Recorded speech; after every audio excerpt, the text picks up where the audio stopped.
Bonsoir mesdames, bonsoir messieurs, bonsoir mademoiselle, je suis content d'être parmi vous ce soir.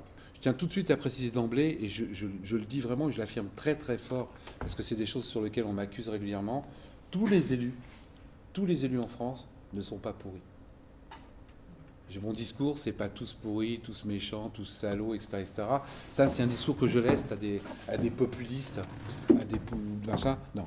La majorité, la grande majorité des élus sont des gens respectueux, des gens respectables, qui quelque part descendent dans la rue pour vraiment s'occuper de la vie de la cité.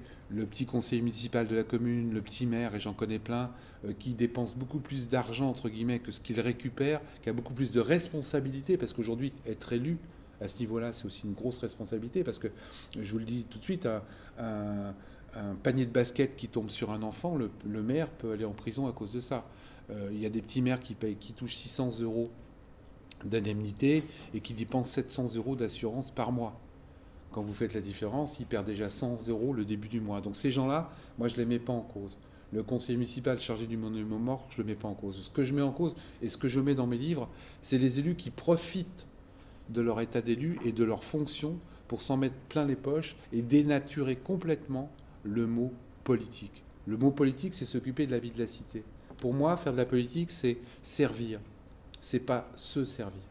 Et le problème qu'on a rencontré jusqu'à présent, c'est qu'il y avait tellement d'opacité dans ce que pouvaient toucher ces gens-là que quelque part les gens ne savaient pas. Mais ça n'a pas commencé aujourd'hui, parce qu'on peut faire un petit peu d'histoire.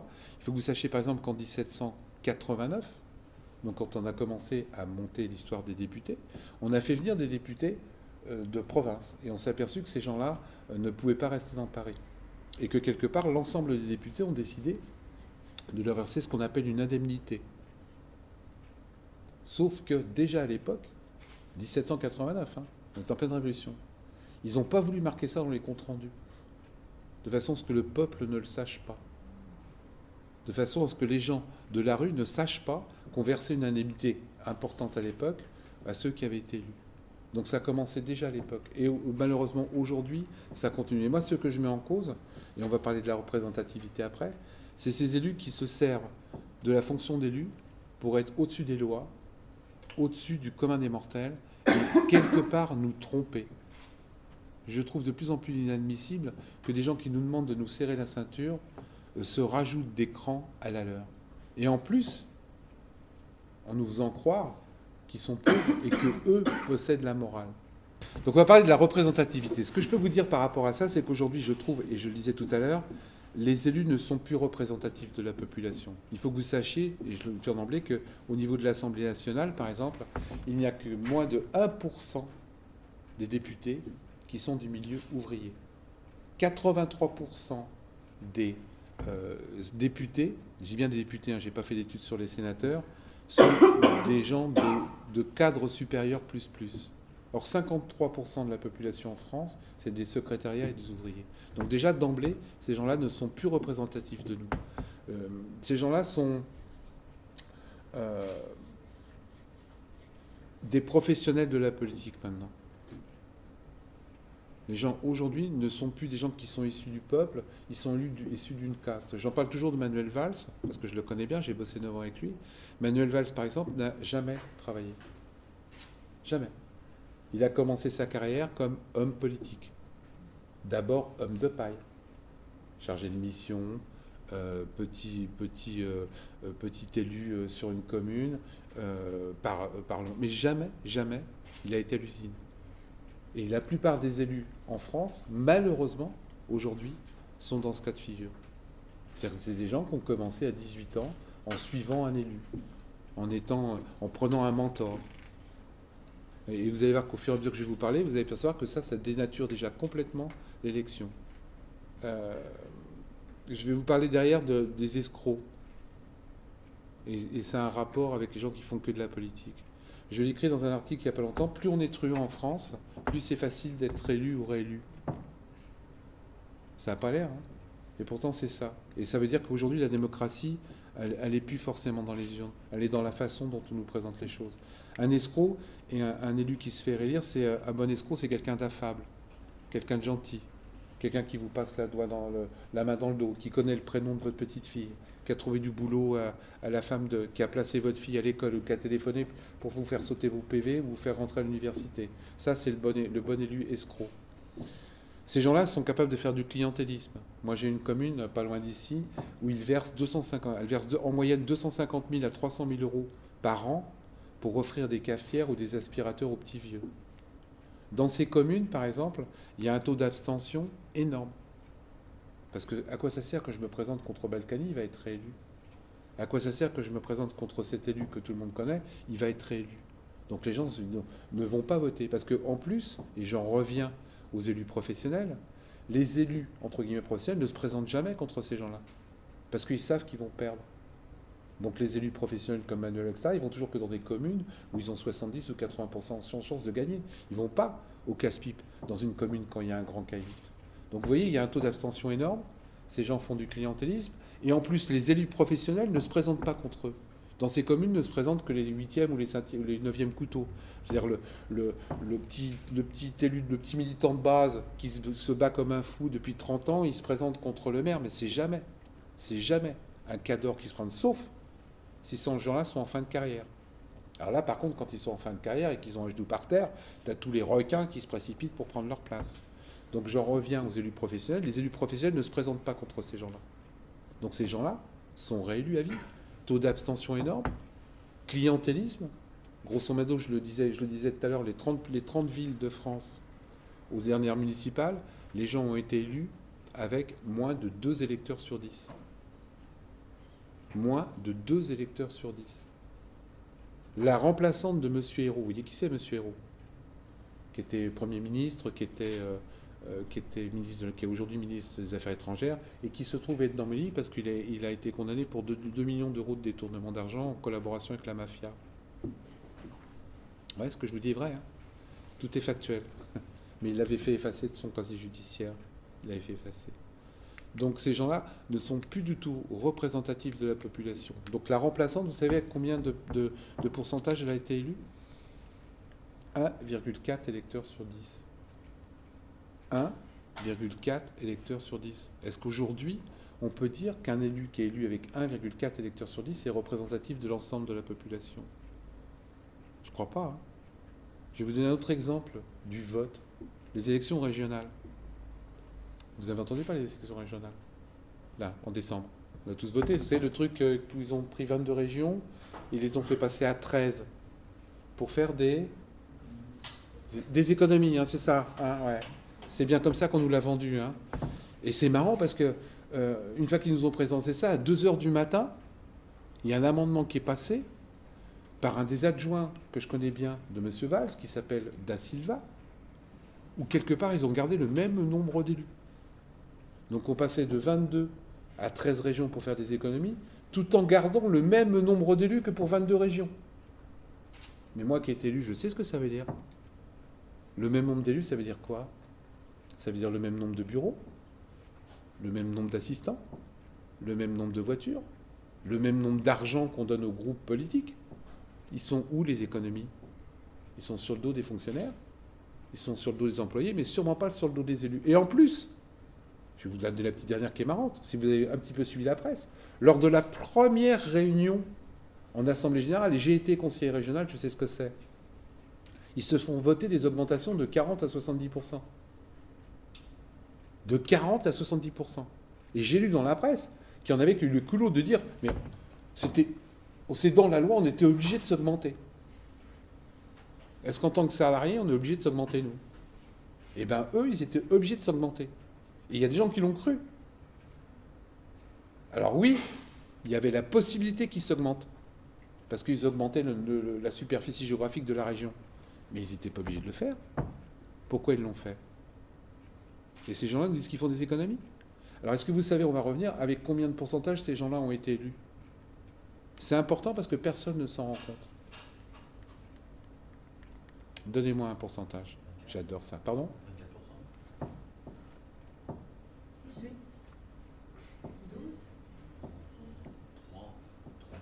3,8% des électeurs. Aujourd'hui, les conseillers régionaux qui vont donc nous gouverner entre guillemets sur la région pendant 6 ans ont été élus avec 3,5% des électeurs. Je vous en fais la démonstration que personne, des démonstrations vachement simples. 100% de votants, d'accord? Sur cette élection, grosso merdo, il y a eu 60% d'abstention. Donc 100% d'inscrits, ça nous donne 40% de votants. Tout le monde suit? Sur ces votants, pour avoir les exprimés, on va retirer, et il faut retirer les blancs et les nuls. En hypothèse basse de travail, je donne 2%. Donc 40% de votants, moins 2% de blancs et nuls, ça fait 38% d'exprimés. Jusque-là, vous suivez? Et il y a une particularité sur cette élection, c'est que pour être au deuxième tour,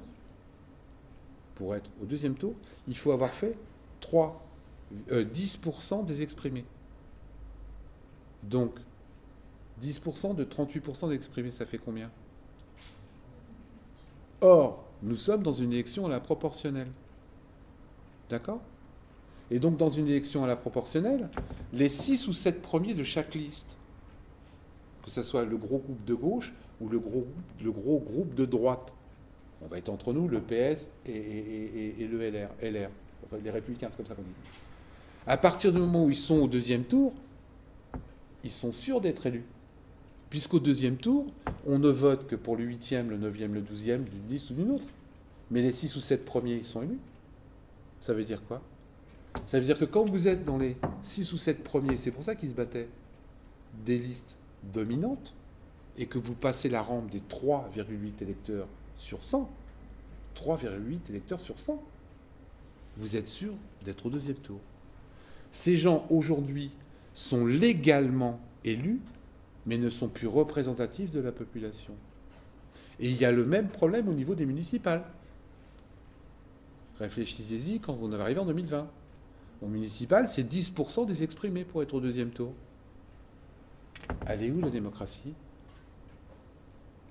Est-ce qu'aujourd'hui, en France, la pseudo-démocratie qu'on nous propose avec 3%, 3 électeurs sur 100, c'est-à-dire c'est qui?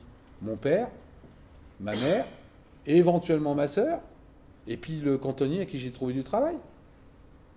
Est-ce que c'est ça la représentativité aujourd'hui? Eh bien c'est ça la démocratie qu'on nous propose. Et le problème, c'est qu'on applaudit à deux mains. Alors vous me direz, ouais, mais t'as qu'à aller voter. Ouais, mais t'es voté pour qui aujourd'hui? La peste? Le choléra? Les chemises brunes? Les chemises rouges? Les n'importe quoi? Le problème qu'on a aujourd'hui dans la démocratie, c'est qu'on va plus voter pour, on va voter contre. Le problème dans la démocratie aujourd'hui, c'est qu'ils font tout, et je vais vous donner un exemple, pour que quelque part, alors je vais être plus compliqué, je vais vous faire une analyse juste une phrase entre les entreprises, d'accord, et les politiques, qui de plus en plus se rejoignent. Aujourd'hui, les entreprises n'ont qu'une idée en tête, qu'on ne lise plus ce qu'il y a sur les étiquettes et qu'on ne regarde pas le prix. Et les hommes politiques n'ont plus qu'une seule idée en tête, c'est qu'on ne regarde pas le nom qu'il y a sur le bulletin de vote. Quand je dis ça, c'est volontairement provoque, mais c'est ça. Quand vous regardez l'élection de M. Hollande, est-ce que vous pensez vraiment que les gens ont voté M. Hollande? Ils ont voté contre M. Sarkozy. Mais ils ont trouvé le système vachement bon.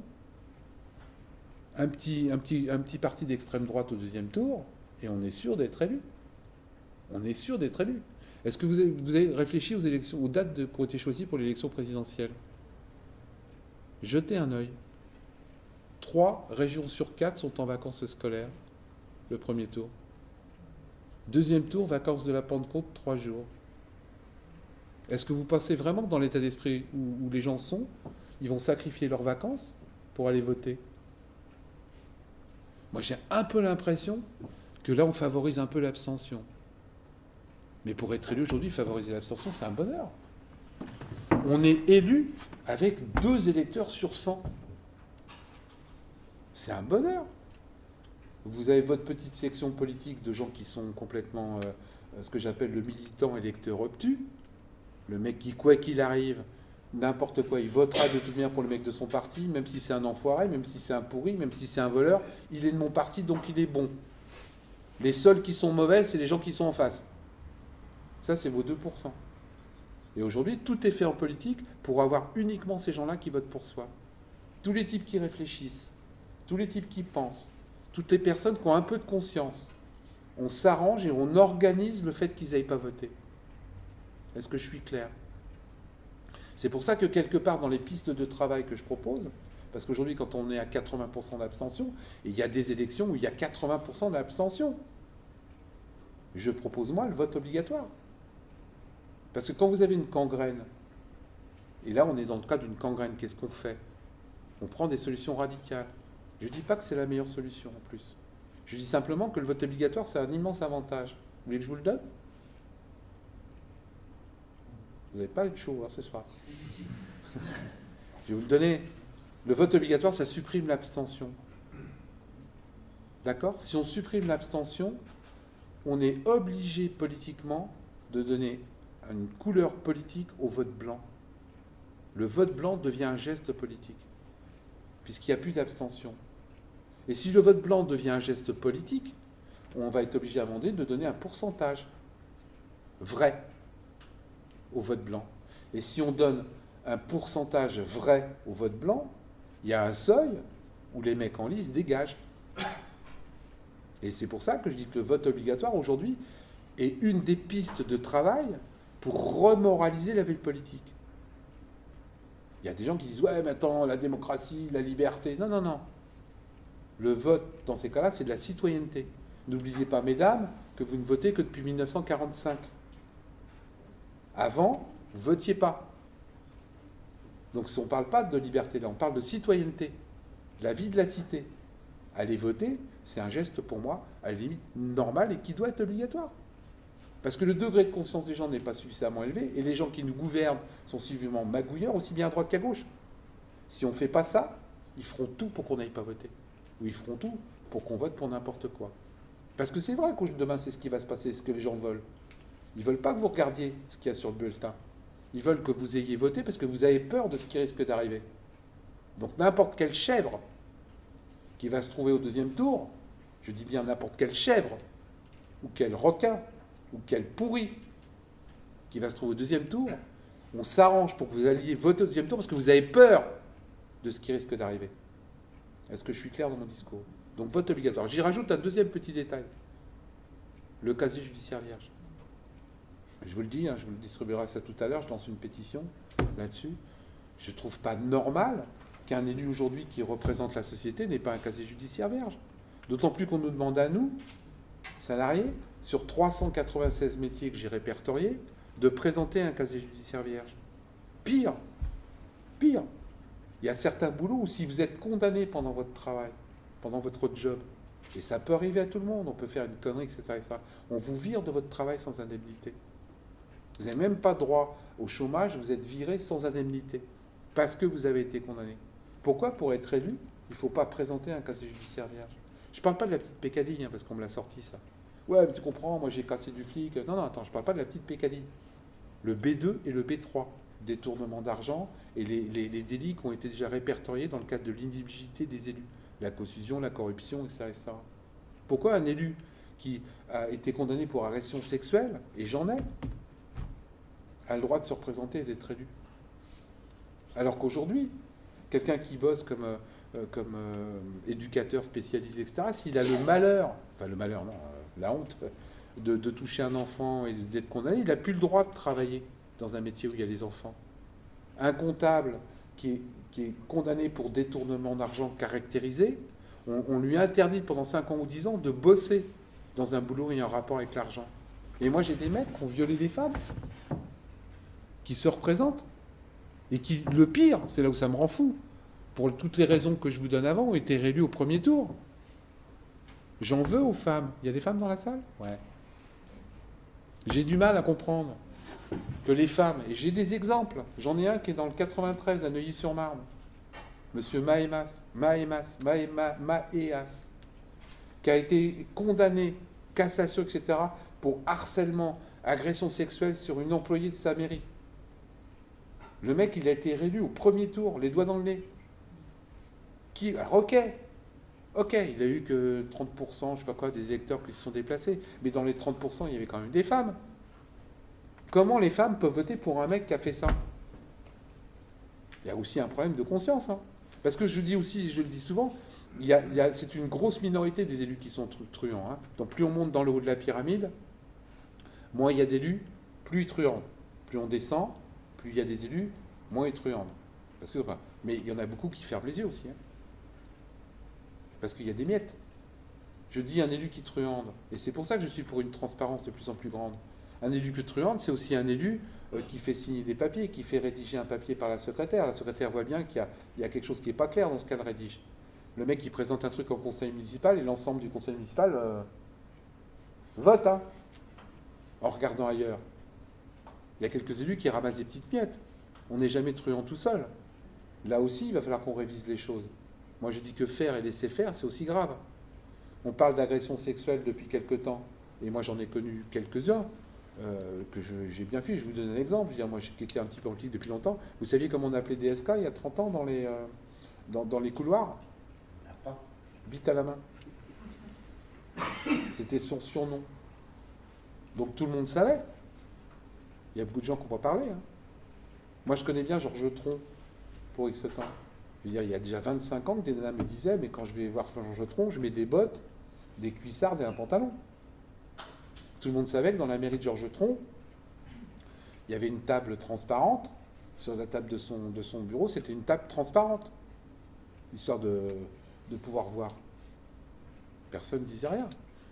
Donc il y a aussi des gens qui sont coupables. Il y a un moment donné qu'il faut que les gens prennent conscience. Moi, j'ai toujours refusé de voter, par exemple, et je me suis déjà battu plusieurs fois avec Manuel Valls, sans comprendre pourquoi. Manuel Valls, plusieurs fois, m'a demandé de voter pour un truc de monsieur Dassault. Pourquoi? T'as pas besoin, fais-le. Non. Non, tu m'expliques. Moi, je veux bien mourir, mais je veux être convaincu.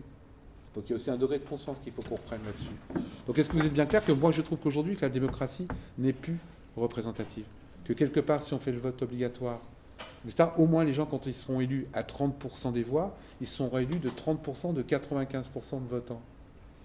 Ça va quand même changer que d'être élu aujourd'hui avec 50% de 10% de votants. Sauf que dans les journaux, partout dans les médias, on vous donne juste le 50%. On ne vous dit jamais que madame, la remplaçante de monsieur Hérault, a été élue avec 50%, entre guillemets, de 2,8 des électeurs. Donc 1,4% des électeurs. Jamais on vous dit ça. On ne vous dit pas qu'il y a eu 60% d'abstention.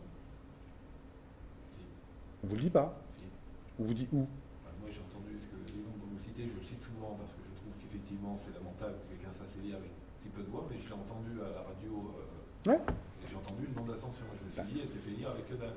On est d'accord, ça commence à se dire. J'ai entendu le nom d'abstention. Ça commence à se dire. Il y a de temps en temps un journaliste qui lève la tête et qui le dit. Mais majoritairement, on ne le dit pas. Mais justement, quand vous regardez la télé, les gens ont été élus avec 51% des voix. Point barre. Oui, la télé. On se contente de ça. Mais c'est vrai que dans quelques radios, et de temps en temps, un journaliste ouvre sa gueule et le dit. Moi, je pense qu'on devrait inscrire le nombre de votants sur un résultat.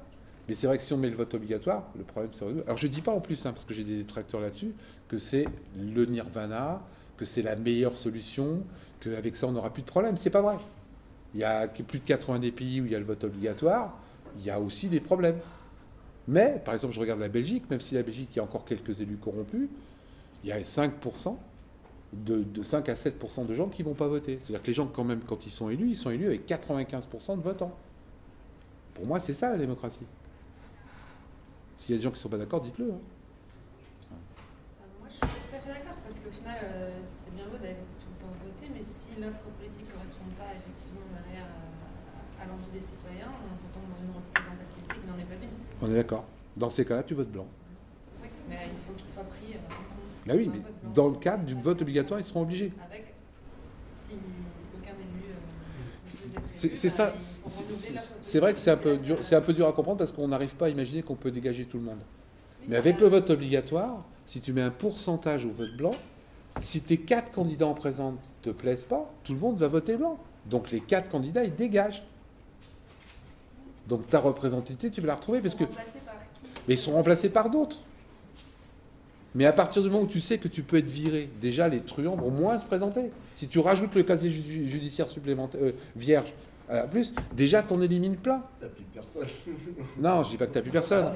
Le but c'est renouveler. Mais c'est pas la panacée ce que je suis en train de dire. Mais au moins on va en dégager quelques-uns. Parce qu'aujourd'hui, je vous rappelle quand même que la plupart des élus qui sont truands sont des mecs qui sont là pendant 30 ou 40 ans.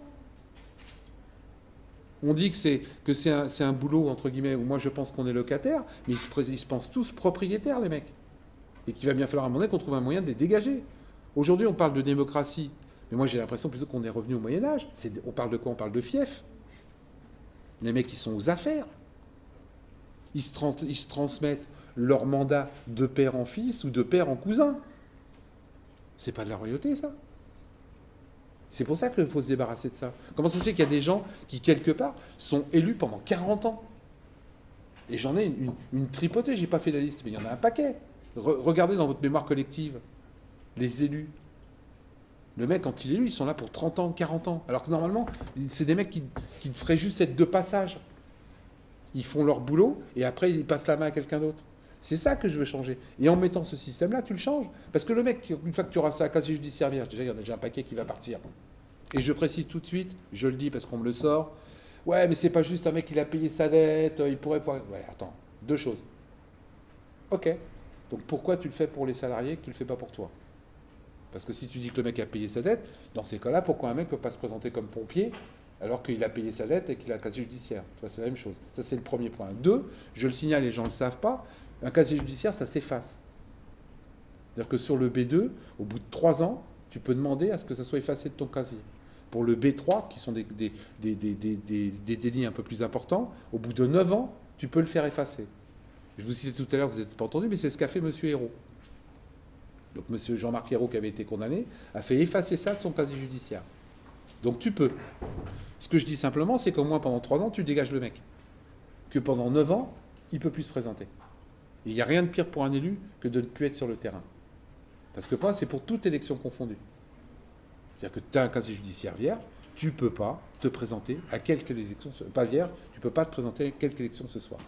Et à partir du moment où ce mec-là, il n'est pas là pendant 3 ans, je peux vous assurer que c'est beaucoup plus dur à revenir. Parce que pendant ce temps-là, la politique n'aimant pas le vide, il y a d'autres gens qui vont combler le vide. Et après, ces gens-là pourront revenir. C'est pour ça que les élus cumulent plusieurs mandats. Parce que ça leur permet de rester sur le terrain. Vous comprenez ce que je veux dire? Ça leur permet d'être toujours dans le coup.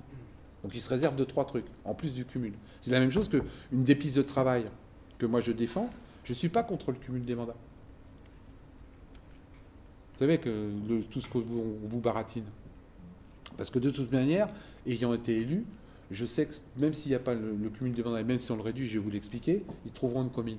Moi, je suis pour le bénévolat total sur les mandats supplémentaires. Quand vous rentrez dans une assoce, et moi j'en ai fait partie de pas mal, c'est bénévole. Hein. Quand vous rentrez dans 2 assos, c'est bénévole. Hein. Tu veux faire plusieurs mandats? Vas-y, mon bonhomme. Mais le 2e mandat, etc., tout est bénévole et contrôlé. Et là, je ne sais pas pourquoi, je suis quasiment sûr qu'il y aura vachement moins de gens qui vont cumuler. Je ne sais pas pourquoi, hein. Et là, c'est beaucoup plus intéressant que le non-cumul. Parce que je vais vous donner un exemple sur le non-cumul. Vous connaissez la loi de mars 2017? Celle qu'on va vous balancer là bientôt, en vous disant on moralise la vie politique, on réduit les mandats des élus, les gens vont être obligés de rendre des mandats, etc. Vous n'avez pas entendu parler de ça? Hein? Ça arrive en mars 2017. Hein. Alors je vais vous donner aussi, vous faire voir que c'est une grosse arnaque. Elle m'amuse beaucoup celle-là. Donc en mars 2017, on va vous dénoncer à grand renfort qu'on moralise, que les élus rendent des mandats. D'accord? Ça, c'est acté, c'est fait. Donc l'élu va rendre son petit mandat. Il ne va pas rendre le mandat qui lui rapporte le plus. Hein. On est d'accord? Ou alors les mecs, ils sont complètement teubés, ou les mecs, ils sont intègres. Il n'y en a pas beaucoup. Ce petit mandat, qui, comme dirait Santini, c'est celui qui sert à payer ses cigares tous les mois. Il va falloir remettre des autres élus dessus. Parce qu'il va donc y avoir un mandat vide. Donc je le signale et je le rappelle, on est quand même le recordman du monde du nombre d'élus au mètre carré. On a 618 000 élus en France, à peu près, parce qu'ils sont incapables, et la DGA ne sait même pas elle-même combien il y a d'élus territoriaux, etc. Donc 618 000 à peu près. Recordman du monde. Aux dernières municipales, il y avait un élu pour 48 électeurs. C'est pas mal. Donc du coup, avec cette loi qui est là pour moraliser, comme il va y avoir des mandats libres, et moi je suis un type de gauche, je ne vais pas donner mon mandat libre à un mec de droite. Donc je vais le refiler au petit militant de base qui se fait chier depuis quelques années, il faut bien le récompenser. Allez, tu prends le mandat, tu te fais élire. Donc on va passer de recordman du monde, d'élu au monde, pardon, à super recordman, parce qu'on a encore plus d'élus. Mais attendez, l'histoire n'est pas finie. Comme c'est des petits mandats avec des petites indemnités, on va nous expliquer, à grand renfort de publicité, et je vous jure qu'ils vont faire ça, que si on ne veut pas que ces gens-là soient corrompus, si on ne veut pas que ces gens-là aient la tentation, il faut leur donner une indemnité décente. Donc qu'est-ce qu'on va faire? De ces nouveaux élus, on va augmenter leurs indemnités. Donc ils vont devenir des élus alimentaires, redevables de celui qui leur aura permis d'être élu. Donc plus d'élus, plus d'indemnités. Mais attendez, l'histoire n'est pas finie. Les élus qui auront rendu leur mandat, eux, ils ont perdu leur train de vie.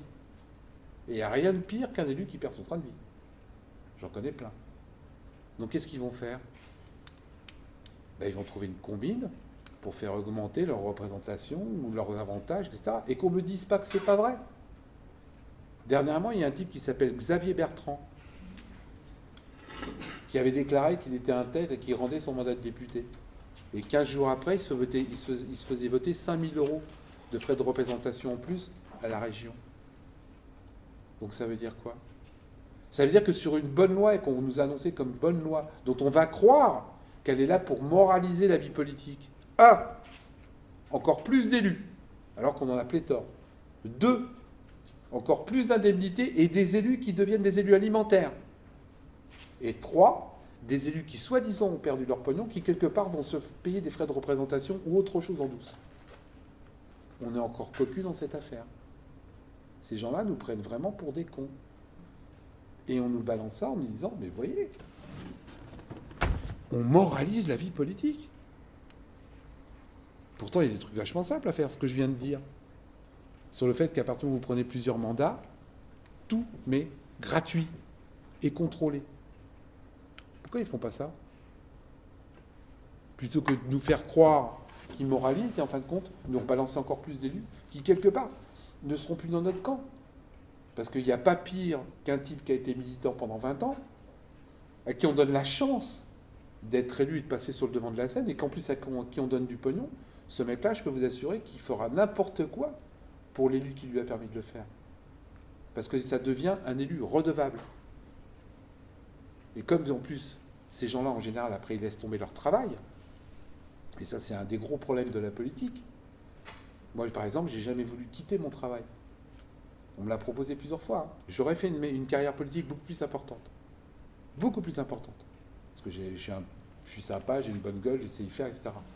Mais j'ai toujours refusé. J'ai toujours gardé mon travail. Parce que pour moi, le boulot d'élu, c'est pas un boulot professionnel. C'est un débat. C'est pas un boulot professionnel, c'est un boulot de vocation. C'est j'ai envie d'aider ma population, j'ai envie de rentrer dans une association parce que je me sens utile dans l'association et que j'ai envie de rendre service. C'est pas un boulot professionnel. Donc j'ai toujours gardé mon travail. Mais ces élus dont je vous parle, eux, ils vont devenir des professionnels. Je peux vous assurer que ça ne va pas arranger nos affaires.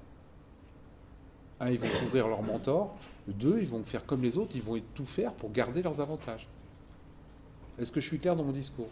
S'il y a des gens qui sont contre, n'hésitez pas à m'interrompre. J'accepte avec tolérance les gens qui ne sont pas d'accord avec ce que je dis. Mais jusqu'à présent, j'ai du mal à faire que ce que je dis n'est pas rationnel. Quand je dis 3,8%, oui, c'est vraiment 3,8%. Quand je dis casier judiciaire vierge, c'est vraiment casier judiciaire vierge. Quand je parle aussi de la protection fonctionnelle des élus, qui pour moi est une aberration, même si elle doit exister. Moi, j'ai du mal à comprendre qu'un élu qui fait des agressions sexuelles soit payé par la collectivité, son avocat. J'ai du mal à comprendre qu'un élu qui a été condamné, parce que soi-disant, je vais vous expliquer pourquoi, sa municipalité, c'est pas porté partie civile, ça soit la collectivité qui paye l'amende. Quand un chef d'entreprise fait une connerie, qu'est-ce qui se passe? Il paye sur sa maison, sur ses deniers propres, quand il ne s'est pas bien démerdé comme les gros trusts.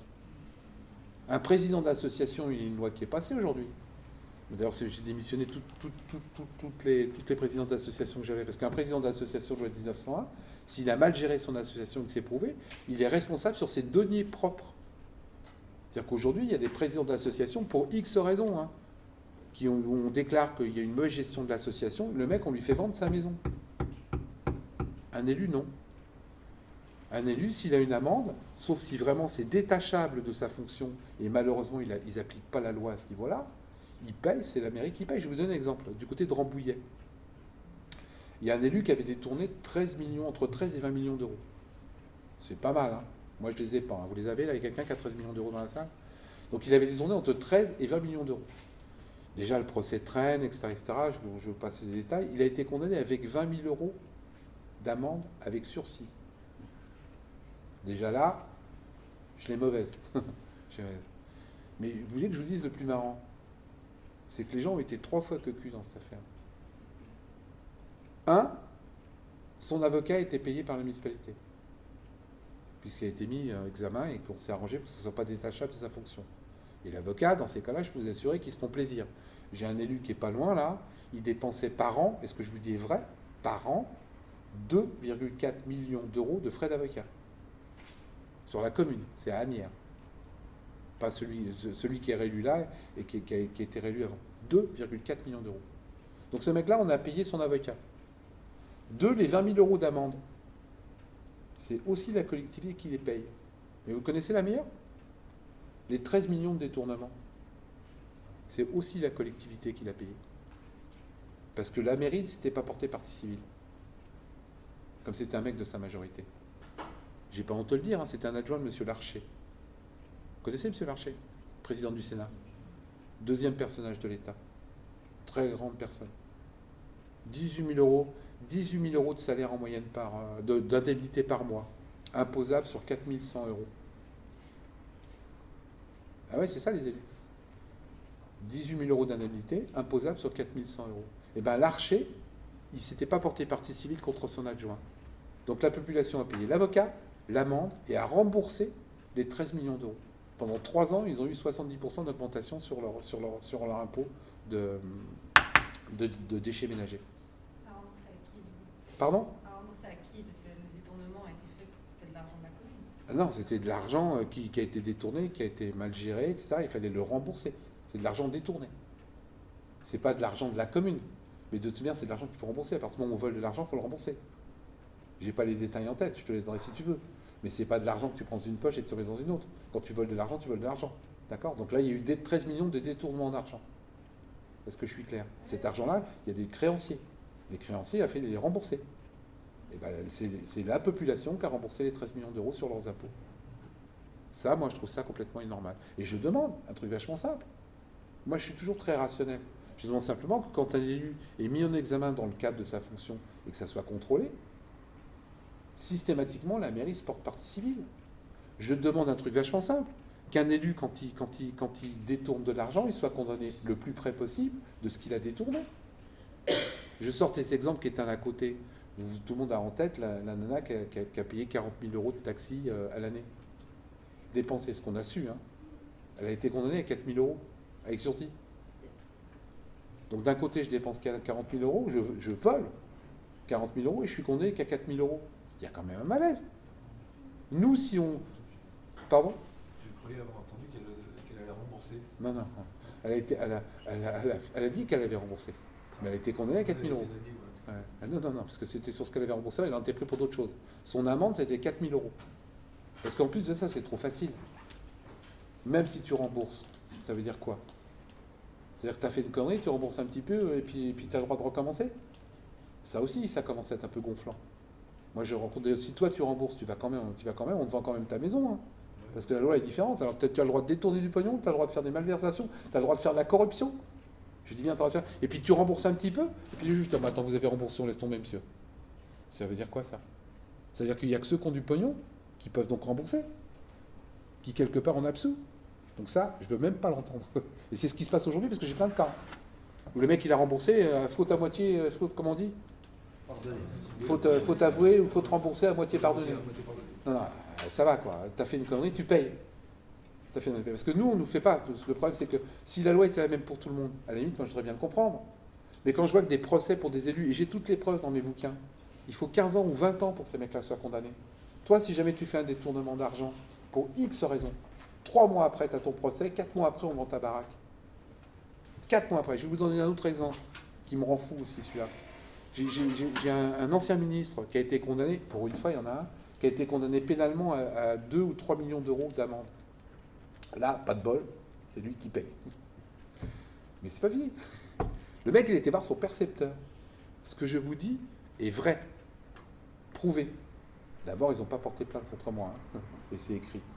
Vous savez bien que si jamais c'était pas vrai ce que je disais, il y a des mecs il y a longtemps qui m'ont attaqué. J'ai un seul procès sur 1200. Donc le mec, il va voir son percepteur. Il négocie un moratoire. Jusque-là, j'ai rien à dire. On est d'accord, le mec, 3 millions d'euros, c'est vrai que tout le monde ne peut pas forcément les sortir. Vous savez en combien de temps il va rembourser? J'adore voir la tête des gens qui cherchent. 162 ans. Oh, putain. Il est chaud. Il est chaud. Accepté, hein. 162 ans. Le percepteur a accepté qu'il rembourse sa dette en 162 ans. Et en plus, c'est une dette pénale. Donc du coup, quand il meurt, la dette s'arrête. 162 ans. Il a eu un accord avec le percepteur. Et c'est un truc tout con, hein.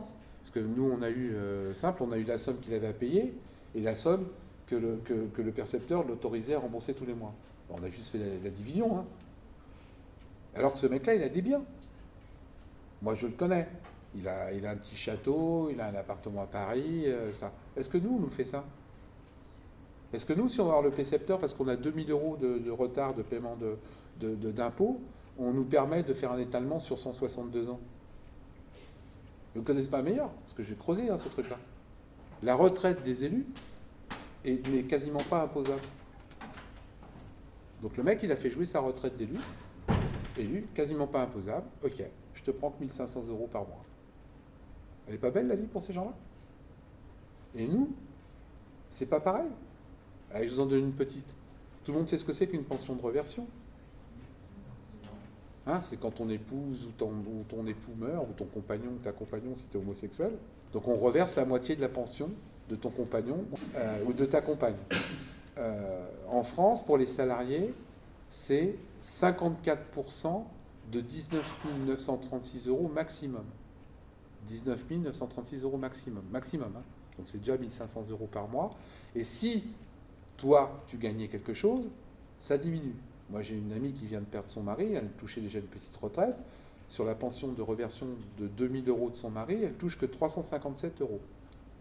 Donc quand vous passez d'un train de vie à 2, avec 2000 euros dans le salaire qui rentre à 357 euros, vous faites la gueule. On est d'accord? Mais à la limite, pourquoi pas? Je ne remets pas en cause. Ce que je remets en cause, c'est la pension de réversion des élus. 66% sans plafond. Quand vous savez qu'un élu peut toucher jusqu'à 30 000 euros de retraite. Quand vous savez qu'un élu peut cumuler jusqu'à 5 retraites. Alors que nous, c'est interdit. C'est-à-dire que nous, quand on part à la retraite, on n'a quasiment pas le droit de travailler plus que son dernier bulletin de salaire. C'est-à-dire que si jamais vous gagnez de 2 000 euros de retraite et que vous touchiez 3 000 euros de salaire, vous avez le droit de travailler pour une tranche de 1 000 euros. Au-dessus, il y a des soucis. Un élu, c'est 5 retraites sans plafond. Moi, quand j'ai commencé en politique, j'ai rencontré des vieux élus, maires, qui me disaient « Bon, bonjour madame, entrez, je vous en prie. » J'ai rencontré des vieux élus maires. J'adore faire ça, parce que du jour, tout de suite, les gens, ils veulent rentrer en douce, et en fin de compte, tu débarques. Installez-vous. J'ai rencontré des vieux élus maires qui avaient l'air sympathiques, que je croyais sympas, qui disaient « Oh, moi, j'en ai marre, la politique, ça me fait chier. J'ai fait mon temps. Allez, en fin de compte, je laisse ma place à un petit jeune. Mais je reste maire adjoint. » Moi, je disais « Putain... chapeau le mec, voilà un élu qui a des couilles, qui laisse sa place. » Mais j'ai compris maintenant. Il touchait sa retraite de maire et en même temps son indemnité de maire adjoint. Bonus. Ça aussi, à un moment donné, il faut que ça s'arrête. J'ai du mal à comprendre que des gens qui nous demandent à nous,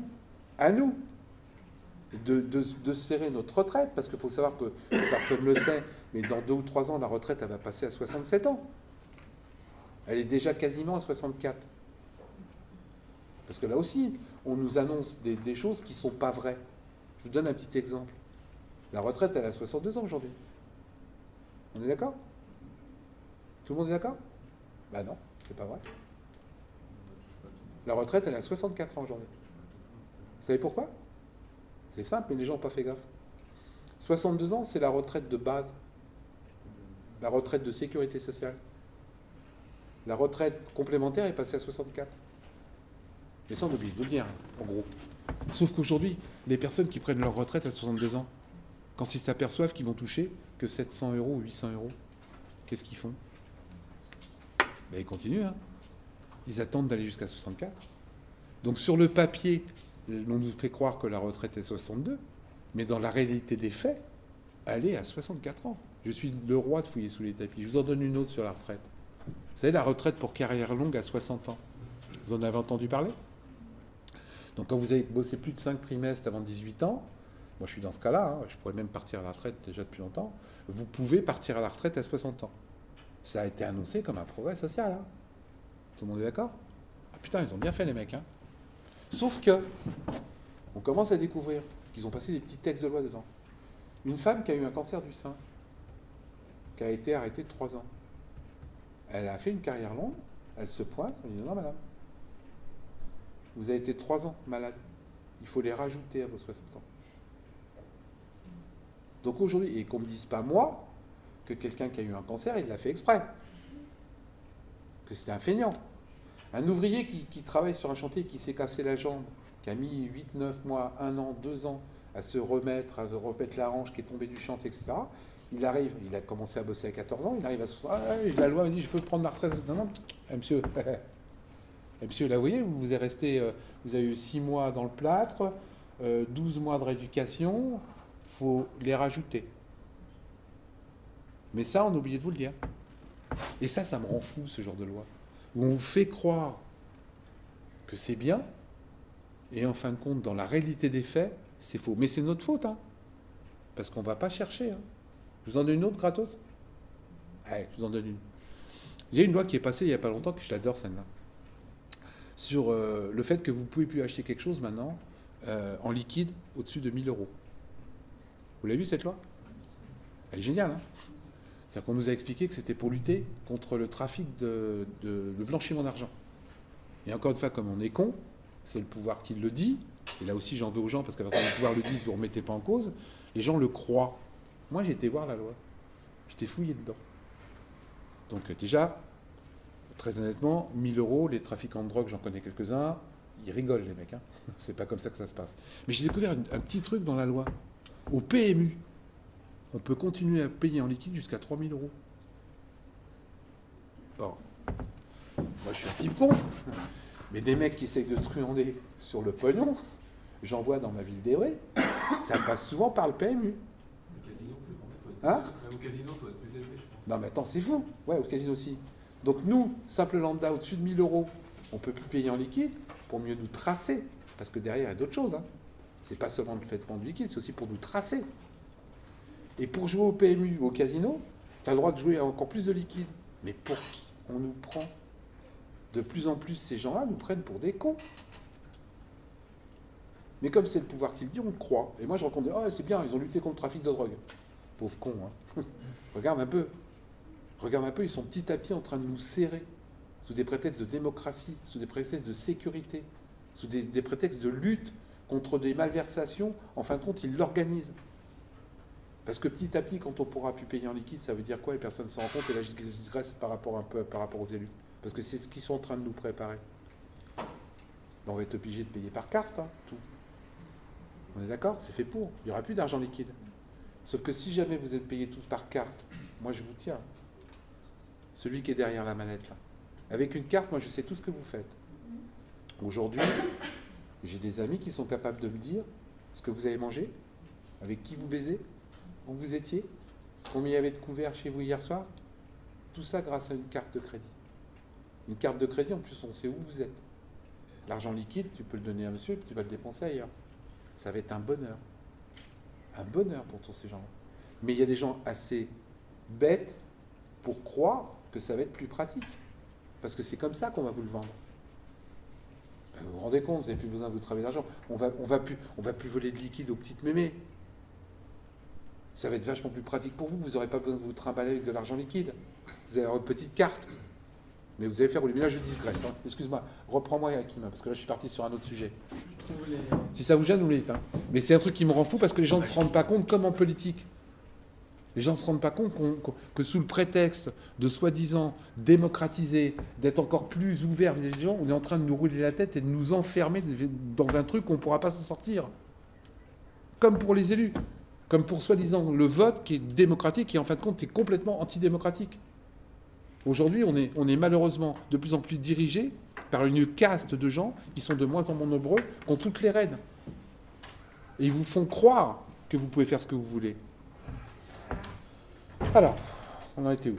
Régime chômage. Ah ouais. Sur les élus, je vous en donne une autre sur les élus au niveau du chômage. Ça va vous plaire, ça. Moi, j'ai du mal à comprendre, et les gens ne se rendent pas compte, qu'un élu, il a droit à 3 ans de chômage. Nous, c'est 2.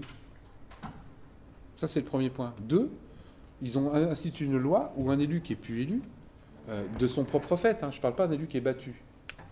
Un élu qui est battu, à la limite, là encore une fois, moi je suis ni Robespierre ni Judas, et les Robespierre et Judas sont jamais bons parce que c'est mal. Pourquoi il n'aurait pas droit au chômage? Oui, je suis ouvert. Mais là, ils ont passé une loi pour des élus qui ne se représentent pas.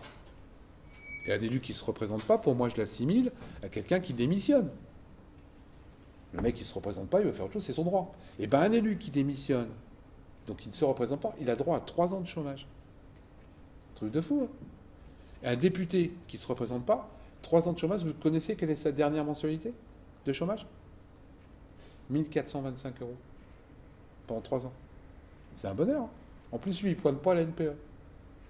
C'est-à-dire que je connais des élus qui ont trouvé une autre manière de rentrer du pognon et qui en même temps les touchent. Je connais des élus, j'en connais un qui est président d'un parti politique, qui, pendant qu'il était maire, touchait ses indemnités de chômage. Nous, si on fait ça, mais c'est un truc de fou. Pire, là, ils ont passé un amendement il n'y a pas longtemps. Et tout ce que je vous dis, encore une fois, est factuel et vrai. J'ai rien inventé. Ils ont passé un amendement où ils ont embauché des gens pour contrôler les comptes en banque des mecs qui sont au RSA. Je ne sais pas si vous vous rendez compte. C'est-à-dire que là, il y a des gens qui ont le droit de fouiller dans votre compte en banque pour voir si vous êtes vraiment au RSA. Sous prétexte, encore une fois, et on l'a cru, qu'il y a trop de mecs qui truandent au RSA. Oui, oui. Il y a en moyenne 6% de connards qui truandent sur le RSA. 6%. Mais là où j'ai du mal à comprendre, c'est qu'on embauche 200 personnes pour soi-disant trouver 6% de gens qui truandent au RSA. Ils ne vont pas trouver 6%, ils vont peut-être trouver 1%. Mais pour fouiller sur le compte en banque d'un élu qui, lui, truande à plus grande échelle. Si vous saviez le parcours du combattant, on ne peut pas fouiller sur le compte en banque d'un élu. On ne peut pas écouter au téléphone un élu. Quand vous voulez écouter au téléphone un député, quand un inspecteur de police que je connais veut écouter un député au téléphone, il est obligé de demander l'autorisation au questeur de l'Assemblée nationale. Entre nous, j'en ai connu un ou deux, le mec, il connaît les députés depuis 25 ans, depuis 30 ans. Ils bouffent ensemble 1 fois par semaine. Si ton pote avec qui tu bouffes ensemble 1 fois par semaine, t'apprends qu'il est sur écoute, qu'est-ce que tu fais? Non, je lui dis pas. Attends, non, je ne vais pas lui dire, moi je suis un type intègre. Ils se le disent. Donc ce qui est valable pour nous, ce n'est pas valable pour eux. Pire, je vais vous en donner une autre, et encore une fois, ce que je vous dis est vrai. Ils ont essayé de passer un amendement, il n'y a pas longtemps, qui a été, cette fois-ci, rejeté. Heureusement. Il y en a tant qui sont un petit peu de machin. Ils voulaient pouvoir écouter les conversations téléphoniques des gens qui étaient à Pôle emploi. Pour savoir si les gens étaient vraiment au chômage. Au cas où ils faisaient un petit boulot au noir, tu sais, de 150 €. Mais là aussi, on marche sur la tête. Et des lois comme ça, j'en ai plein. Hein. Et petit à petit, ça bouffe nos libertés. Tout en nous faisant croire le contraire. Hein. En plus, tout en nous faisant croire le contraire. Et ces gens-là se permettent des trucs. Là, j'ai rencontré sur une autre conférence une députée qui a été élue en 2012, une enseignante. Elle débarquait. Je suis obligé de dire que ce que je vous dis est vrai, à chaque fois ça m'énerve. Lana parle avec moi, elle me dit, parce qu'on ne le croit pas des fois, tellement c'est fou. Lana me dit, tu sais, j'étais fou de rage, je mets les pieds dans l'hémicycle, j'ai 2 vieux briscards qui viennent me voir pour me prendre sous l'oreille. Je croyais que c'était pour m'apprendre les rouages de maintenant. Non. La première chose qu'ils ont dit, viens, on va t'apprendre comment truander sur ton IRFM. 5 770 € d'argent de poche pour les députés chaque mois, 6 200 € d'argent de poche chaque mois pour les sénateurs. Moi, c'est des trucs qui me rendent fou. J'ai découvert, et je l'ai marqué, plus de 200 élus qui ont payé leur maison personnelle avec l'IRFM. Payer leur maison personnelle. Nous, en tant que salariés, on appellera ça de l'abus de bien social. Entre autres. Détournement de fonds publics. Entre autres. Eux, c'est légal. Alors, ils disent qu'ils ont arrangé les choses. Parce que ça s'est un peu su. Donc, ils le disent un petit peu, mais c'est pas vrai. Il y en a encore qui le font, mais ils ont trouvé d'autres systèmes. Parce qu'en France, il y a un truc bien particulier. C'est qu'on vous donne de l'argent, vous en faites ce que vous voulez. Il y a des pays où c'est pas comme ça. Moi, je milite pour un truc vachement simple. Je suis pas contre, encore une fois. Je le dis tout de suite parce qu'il y a des gens qui me rentrent dedans en disant « Ouais, tu veux tout casser ». Non, non. Moi, je veux pas tout casser. À la limite, c'est normal qu'un élu ait des frais de représentation. Pour moi, c'est normal. Ce que je dis simplement, c'est qu'il devrait fournir des factures. C'est tout.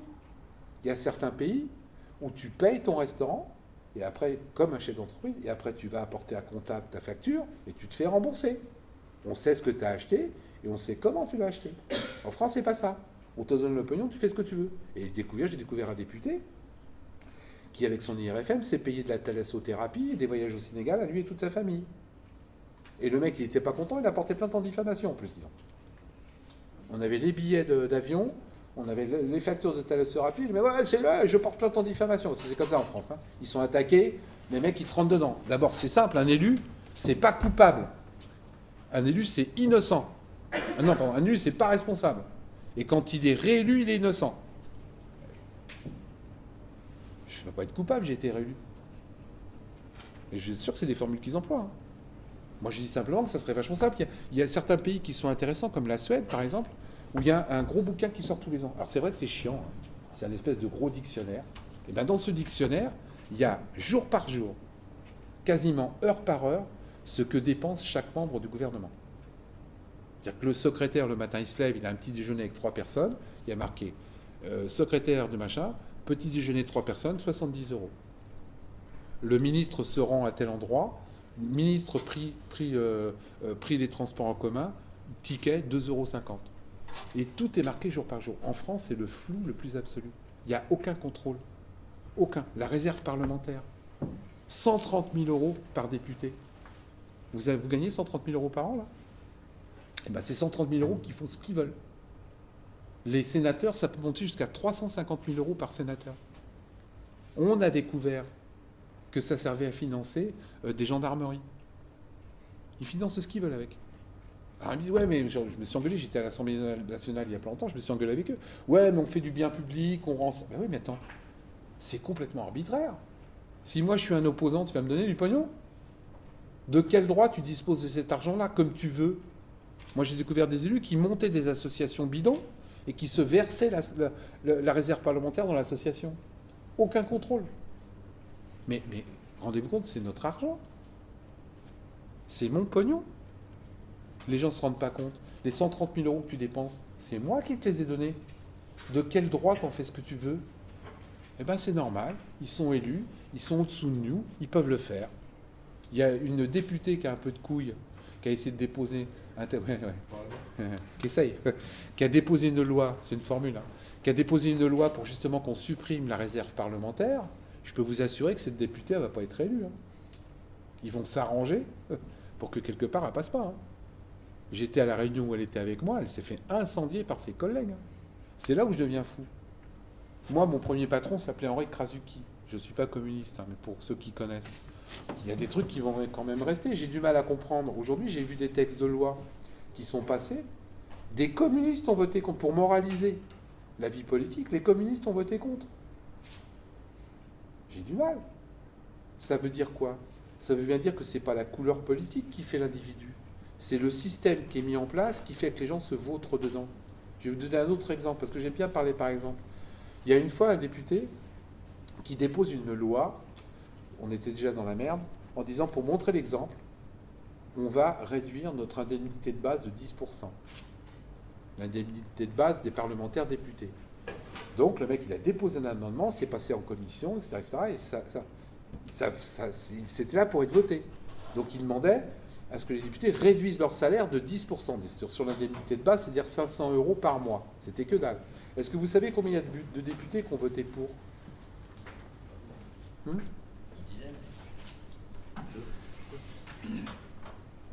Deux députés sur 577 ont voté pour. Moi, je suis désolé, ça me rend fou. 2. Autant vous dire que l'amendement, il n'est pas passé. Hein. Et c'était rien, c'était 10%, c'était que dalle. Mais au moins, ça montrait l'exemple. Ces gens-là ne veulent pas montrer l'exemple. Ils veulent que nous, on fasse des sacrifices. Ils nous accusent, nous, de faire des sacrifices. Mais eux, non. Moi, je suis fou. J'ai regardé la déclaration d'intérêt des élus. Je les ai tous épluchés. Hein. Ça m'a pris quasiment un mois à tout regarder, quasiment toutes les nuits. Je n'ai pas trouvé un seul député de notre République qui gagnait moins de 13 000 € net par mois. Net par mois. Après impôt. Parce que c'est des indemnités, je vous le rappelle. Les élus, il y a une particularité, c'est que dans la Constitution, à l'article 2, il est marqué que l'élu, la fonction d'élu est bénévole. Je vous jure que c'est vrai. Et c'est une ambiguïté. C'est parce que c'est marqué que c'est bénévole qu'en fin de compte, eux ne touchent pas de salaire. Eux ne touchent que des indemnités. Ce qui est vachement plus intéressant. Beaucoup plus intéressant. C'est pour ça, et je ne sais pas si je vous l'ai dit tout à l'heure, qu'un élu, par exemple, paye 2 fois moins d'impôts que nous. Ça aussi, les gens ne s'en rendent pas compte. Moi, j'ai fait le calcul. Et j'ai été élu, je sais ce que c'est.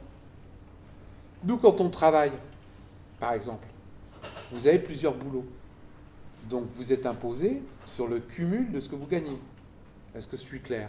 C'est-à-dire que vous gagnez 10 000 € d'un côté, vous gagnez 15 000 € de l'autre côté, vous êtes imposé sur 25 000 €. D'accord? Selon ce que vous gagnez, comment monter, votre tranche d'imposition monte. D'accord? Plus vous gagnez, à la limite, plus vous êtes imposé. Jusque-là, on est OK? Un élu, c'est pas ça.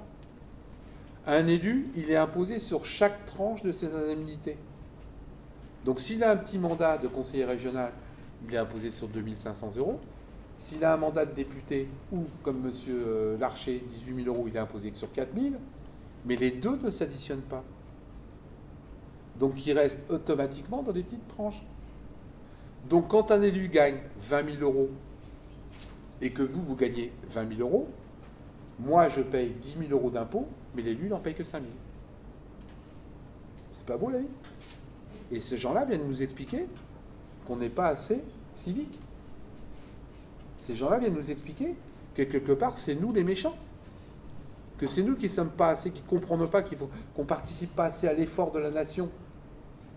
Mais c'est pas ça qu'ils veulent. Ce qu'ils veulent, c'est encore une fois, c'est ce que je vous disais tout à l'heure, qu'on ne regarde pas, qu'on ne comprenne pas, et qu'on continue à croire que nous sommes dans une démocratie où ces gens-là sont à notre service. Mais de plus en plus, ils sont en train de faire que c'est nous qui sommes à leur service. Ça va, je ne vous gonfle pas trop? Parce que moi, je peux parler 3 heures, hein, comme ça. Hein. Ouais, je sais. Dans 5 minutes, on fera un échange de questions-réponses. Je sais.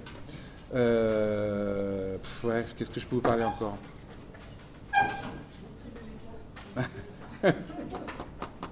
Ouais, donc je vous juste terminer là-dessus, je vais vous laisser la parole parce que sinon je peux en parler pendant 10 heures. Pourquoi je suis pour le casier judiciaire vierge?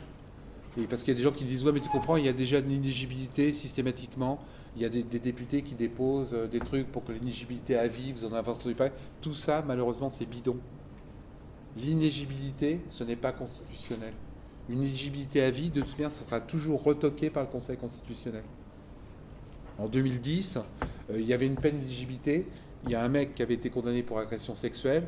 Il a déposé un recours en QSP, et ils ont dit non, on ne peut pas condamner de façon systématique quelqu'un à l'inéligibilité. Donc de toute manière, ça ne passera pas. Ça, c'est le premier point. Le deuxième point, j'ai découvert dans mes écrits, c'est dans mon bouquin, moi, j'ai le nom des élus qui sont inéligibles et qui sont élus quand même. J'en ai un particulièrement qui a été inéligible. Il s'est présenté à une élection. Le mec, il a été élu. Le préfet, qui était un type honnête, a essayé de le faire virer. C'est-à-dire que le mec, il a fait un référé. C'est le préfet qui a été viré. Je vous jure, c'est vrai, tout ce que je dis est vrai. Hein. J'en ai un autre qui a été condamné 8 fois avant d'être élu.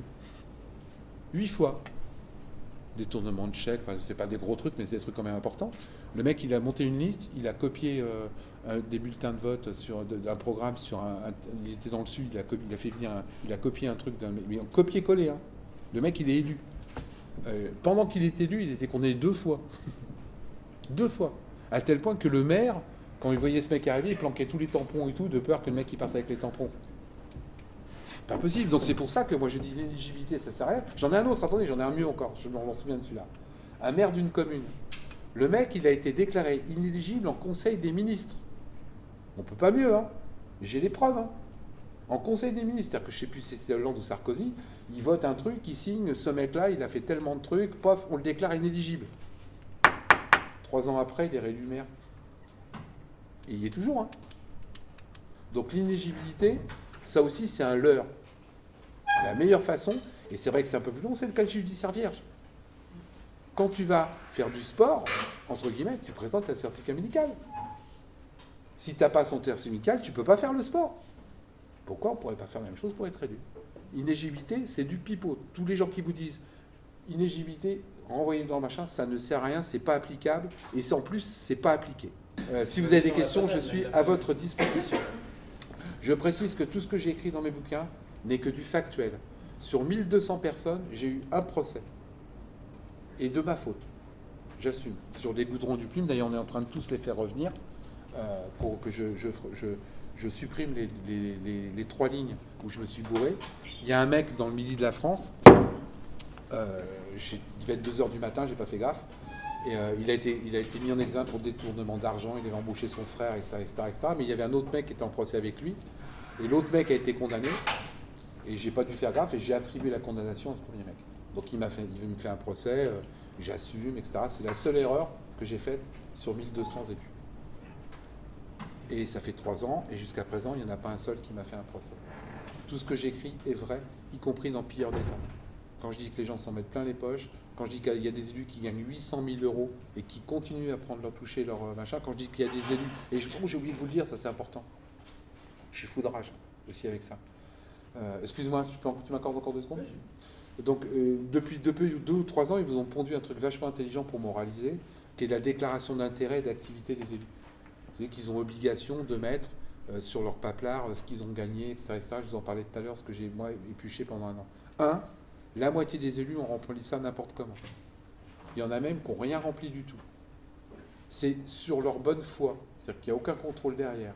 Moi, j'ai contrôlé, je peux vous expliquer qu'il y en a qui gagnent plus. Par exemple, j'ai du mal à comprendre que Manuel Valls ait déclaré 109 € sur son compte en banque. Première déclaration, 109 €. Deuxième déclaration, il a 2000 € sur son compte en banque. Ah, il paraît, Manuel. Il a déclaré aussi qu'il était propre. Il a une maison à Paris avec Anne, que je connais bien, de 2 cm², mais sur le papier, lui, ne possède que les chiottes. C'est tout ce qu'il a. Ils ont monté une SCI, et donc lui, il n'a que les chiottes. Quand je calcule le pourcentage qu'il a de la SCI, ça correspond uniquement aux chiottes. Donc quand il rentre chez lui, ils installent les chiottes. Et à un moment donné, il faut qu'ils arrêtent de nous prendre pour des cons. Mais ce n'est pas ça le plus important. Le plus important, c'est que dans ce texte de loi, encore une fois, et c'est là où ça me rend foudrage, il y a un truc qui est tout en bas, je vous conseille d'aller voir. Allez les voir, ces déclarations d'intérêt et d'activité. Déclarations d'intérêt et d'activité sur Internet. C'est eux qui doivent les remplir tous les ans. Mais en bas de ces trucs-là, il y a marqué la condamnation auquel ils sont condamnés s'ils font des fausses déclarations. C'est quelque chose comme 35 000 €, etc., etc.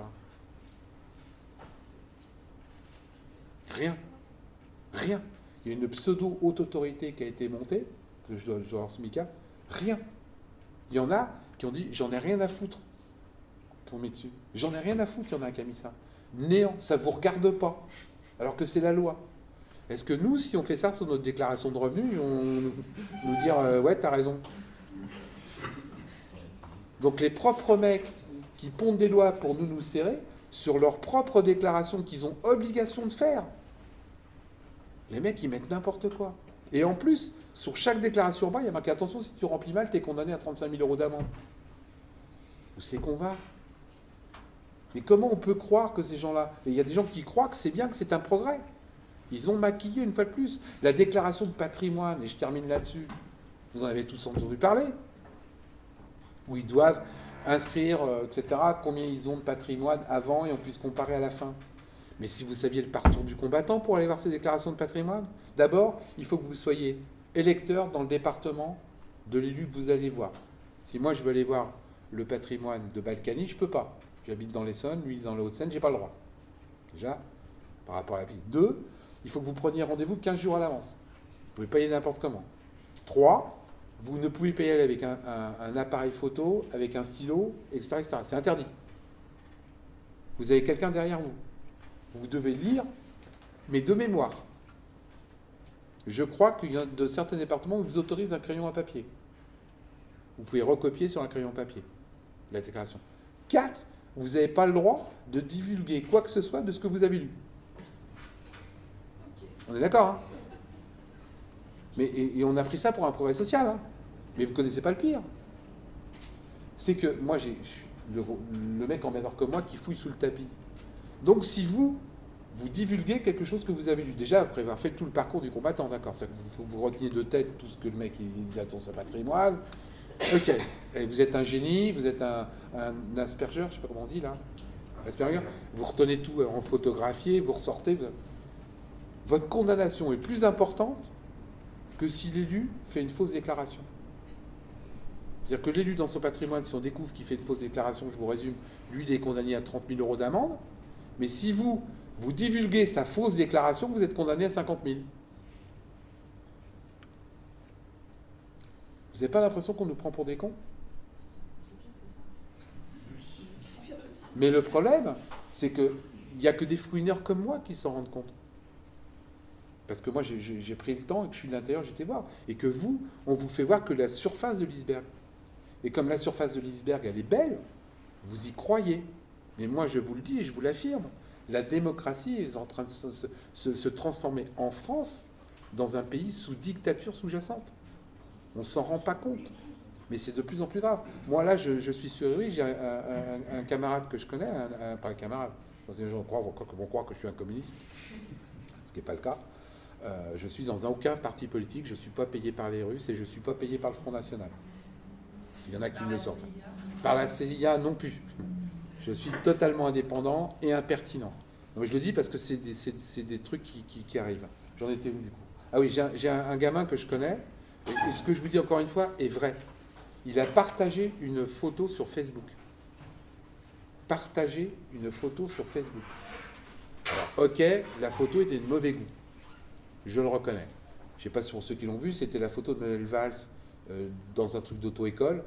Vous savez, les interrogations, il était dans un auto-école, puis on le voyait devant la route, et puis il y avait marqué A, vous l'écrasez, 2, vous continuez, 3, j'ouvre la portière, je lui écrase la gueule. Bon, honnêtement, ça fait rigoler, mais honnêtement, c'est de mauvais goût, si on veut. Et bien, ce gamin, il a reçu, il bosse à Ivry, hein, à la mairie, où Manuel Valls est conseiller municipal délégué. Moi, j'étais maire adjoint. Ce gamin, il a reçu une notification par la municipale et le DGA, une mise à pied 4 mois. Il n'a pas fait le montage, il n'a rien écrit sous la photo, il a juste partagé la photo sur Facebook, il l'a mis sur le sien. 4 mois de mise à pied, et là il m'a envoyé un SMS aujourd'hui, ils vont le révoquer. Vous n'avez pas l'impression qu'un petit peu il y a une bizarrerie sur la tolérance? Dictature. Le jeune, il travaille à la mairie? Ouais. Ah ouais, il est mort. Non mais même si tu travailles à la mairie. Je veux dire, je partage une photo qui plaise ou qui plaise pas, et à cause de ça, dans mon travail, je suis mis 4 mois à pied. Est-ce que vous n'avez pas l'impression que c'est une prise en main de dictature? Je vais vous en donner un deuxième et j'arrête. Il faut que tu me dises cut, hein, Karim, parce que sinon Bolloré, ça vous dit quelque chose? Je connais bien hein, Bolloré, moi. Parce que mon fils travaille pour lui. Donc Bolloré, mais impertinent, hein. Je précise aussi, parce que sinon ça va arriver. Ceux qui regardent le petit journal, le petit Panayotis qui fait le con, c'est mon fils, c'est mon petit dernier. Hein. Donc il travaille mais en étant impertinent. Hein. Donc Bolloré a porté plainte il n'y a pas longtemps contre une association qui s'appelle Bastamag, que je connais bien, qui sont des copains, parce que ces mecs-là avaient sorti un papier sur les choses pas bien que faisait M. Bolloré en Afrique. Jusque-là, eux, ils avaient le droit, d'accord? Et Bolloré, il avait le droit de porter plainte en diffamation. Moi, je ne remets pas en cause, encore une fois, la tolérance et l'intolérance. Mais là où c'est plus grave que ce personne l'a vu, c'est que Bolloré, il avait aussi porté plainte contre 2 personnes qui avaient juste partagé l'information sur leur Facebook de l'association Bastavag. C'est-à-dire que vous êtes en train de dire Facebook, vous voyez une information qui vous intéresse et vous la partagez. Bolloré avait porté plainte aussi contre ces 2 personnes. Personne ne se rend compte, mais c'est grave par rapport à la liberté, la restriction de liberté. Il a gagné ou pas? Hein? Non, il a été débouté, heureusement. Oui, mais attends, c'est pas le problème qu'il ait été débouté. C'est que le problème, c'est que la plainte a été jugée recevable. Parce qu'aujourd'hui, il a été débouté. Mais moi, ce qui me fait peur, c'est que la plainte a été jugée recevable. C'est-à-dire que les 2 personnes, comme toi et moi, des lambda, je lis Bastamag, je trouve ça intéressant, hop, je partage. Poum, procès. Et là aussi, on retombe sur un truc qui est affolant, parce que j'ai un type que je connais bien qui s'appelle Grébert, je vais aller le défendre là plus tôt, qui est un des opposants. Lui, il a 12 procès au cul, parce qu'il a ouvert sa gueule contre la municipalité. Mais le problème qu'on a aussi par rapport à ça, c'est que par exemple le maire, la maire de Puteaux, elle dépense plus d'1 million par an d'euros payés par la collectivité pour faire des procès à Grébert. Mais Grébert, quand il a un procès, il paye de sa poche. Hein. Et là aussi, il y a un problème de démocratie qu'il va falloir qu'on résoudre. Parce que je ne vais pas relancer le débat, mais je travaille aussi pour les lanceurs d'alerte. Mais les lanceurs d'alerte, quand ils découvrent quelque chose, l'entreprise en face, elle paye des avocats qui payent très très cher. Le pauvre lanceur d'alerte, moi ça m'est déjà arrivé, il se retrouve, il doit payer lui-même tout. Donc c'est le mec qui dénonce, c'est le mec qui se bat pour un peu plus de justice, qui se retrouve niqué vis-à-vis de la justice. Parce que lui, il ne peut pas payer. Et que je peux vous assurer que les avocats, ça coûte très cher. Moi, sur une autre affaire où je me battais contre une secte, j'ai dépensé 70 000 euros de ma poche. De ma poche. Alors que les mecs en face, ils avaient 6 avocats. La secte. 6 avocats. Et qui payaient très très cher. Là aussi, il va falloir qu'on change un petit peu les choses. Parce que, par exemple, Bolloré, lui, quand il a fait ses procès, je vais te dire que les avocats, ils étaient très chers. Les 2 pauvres lambda, comme toi et moi, qui se sont retrouvés dans un procès en diffamation et où tu es obligé de prendre un avocat, tu fais comment quand tu gagnes que 1 300 € par mois et que tu as eu le malheur de faire un petit peu de démocratie en partageant une information? Tu l'as dans l'os. Et là aussi, je trouve qu'il n'y a plus de démocratie. Mais personne s'en rend compte. Parce que le système, paraît-il, va bien et le système est de plus en plus démocratique. Je vous remercie. Excusez-moi d'avoir été un peu long.